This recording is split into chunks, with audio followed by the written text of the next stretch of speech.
네, 경찰이 어금니 아빠 이영학의 계좌 추적을 신호탄으로 후원금 유용 등 이른바 3대 의혹 수사에 속도를 내고 있습니다.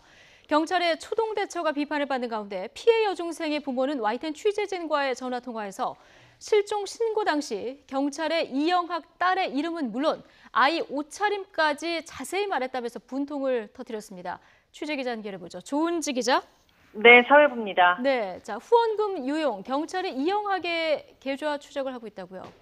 네, 경찰은 어제부터 이영학의 계좌 추적을 시작했습니다. 이영학은 희소병을 앓는 딸의 수술비 명목으로 10년 넘게 모금 활동을 해왔습니다.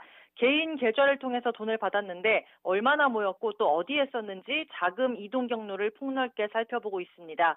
계좌 추적 외에도 담당 구청에 기부금 관련 자료를 요청했는데요. 단체와 개인에게 받은 후원금 자료를 낱낱이 살펴볼 계획입니다. 후원금 유용이 도의적 책임인 건 확실한데 형사 처벌 대상인지는 논란입니다. 일단 공익 목적으로 연 1,000만 원 이상을 모금할 경우 지자체에 등록해야 하는 기부금품법이 있는데 이영학이 수술비를 도와달라고 한 것을 기부금품법상의 모집행위로 볼 수 있는지 해석이 분분합니다. 언론에 보도된 내용을 보고 자발적으로 모금한 측면이 강하다 이런 해석이 나옵니다. 이영학은 기부금 모금을 신고한 적은 없는 것으로 확인이 됐습니다. 이영학은 기초생활수급비와 장애인 연금 등의 명목으로 매달 160만 원 넘게 나랏돈을 받았습니다. 이러면서도 고급차를 보유하는 등 호화 생활을 하게 된 경위를 알 수 있을지 주목됩니다. 예, 지금 호화 생활 말씀을 하셨는데요. 자, 이영학이 돈벌이로 성매매 알선을 했다 이런 의혹이 또 제기가 됐죠? 네, 이영학의 휴대전화에서 성매매 영상이 다수 확인됐습니다. 경찰은 앞서 주거지 압수수색을 통해 컴퓨터와 휴대전화, 디지털 카메라 등을 확보해 분석 중인데요.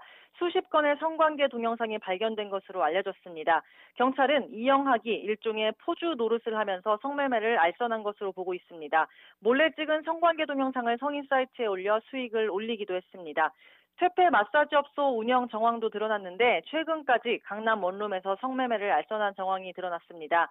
여중생을 살해한 범행 장소를 합숙소처럼 쓰면서 유흥업소 종사자들을 관리했다는 이웃들의 증언도 있습니다.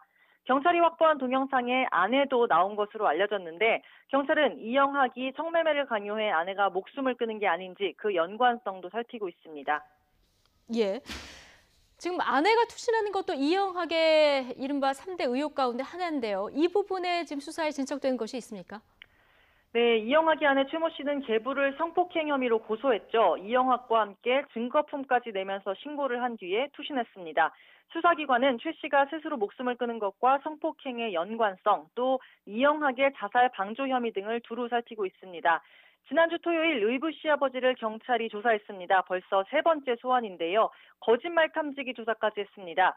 계부는 숨진 최 씨와 성관계는 했지만 강압이나 폭력은 없었다 이러면서 혐의를 전면 부인했습니다. 최 씨는 고소장에서 계부가 총기로 위협하면서 성폭행했다라는 내용을 적었는데요. 검찰은 주거지를 압수수색해 엽총 등 총기 5정을 압수했습니다. 경찰은 거짓말 탐지기 조사 내용을 분석하는 대로 신병 처리 여부를 결정하기로 했습니다. 또 하나 주목할 부분이 최 씨의 유서입니다. A4 용지 4장 분량에 초등학생 때부터 양아버지와 이웃 등에게 수차례 성폭행을 당했다는 내용이 적혀져 있는데 자필이 아닌 프린트물로 이영학이 제출한 것입니다. 그래서 경찰은 그 진위를 분석하고 있습니다. 앞서 살펴본 3대 의혹은 중남경찰서 전담팀이 수사하고 있고요. 검찰은 이영학의 살인과 시신유기 등을 보강 수사하고 있습니다. 앞으로 매일매일 소환 조사할 방침입니다. 이 씨의 딸인 이양도 시신유기와 강제유인 피의자입니다. 퇴원해서 현재 친척집에 머물며 수사를 받고 있는데요. 경찰은 구속영장을 재신청할지 여부를 고심 중입니다. 네. 지금 검찰과 경찰 수사를 통해서 다양한 의혹들이 이제 모두 해소가 됐으면 좋겠는데 그런데 이런 와중에서 경찰이 초동 대처를 조금만 더 잘했더라면 이런 아쉬움이 남는 대목들이 자꾸 나오고 있습니다. 지금 유족 얘기를 들어보면 이영학 딸의 이름, 옷차림까지 내가 처음에 다 말했다 이런 얘기를 지금 하고 있거든요. 지금 경찰이 처음 밝힌 얘기하고는 좀 다른 상황이에요.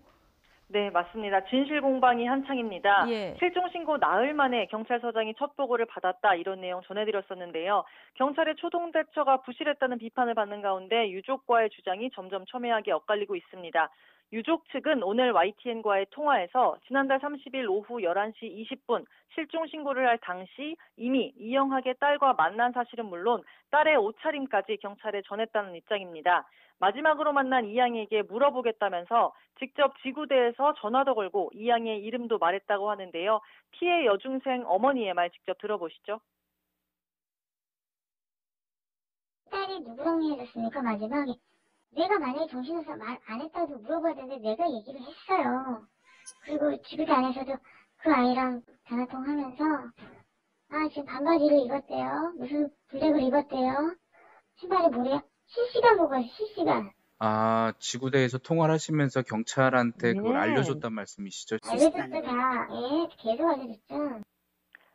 네, 반면 경찰은 실종 신고 당시 피해자 부모는 이양의 존재를 몰랐고 경찰에 말한 적도 없다고 맞서고 있습니다. 딸이 친구를 만나러 나간 뒤 휴대전화가 꺼져 있었다. 이 내용이 신고의 전부였다는 얘긴데요.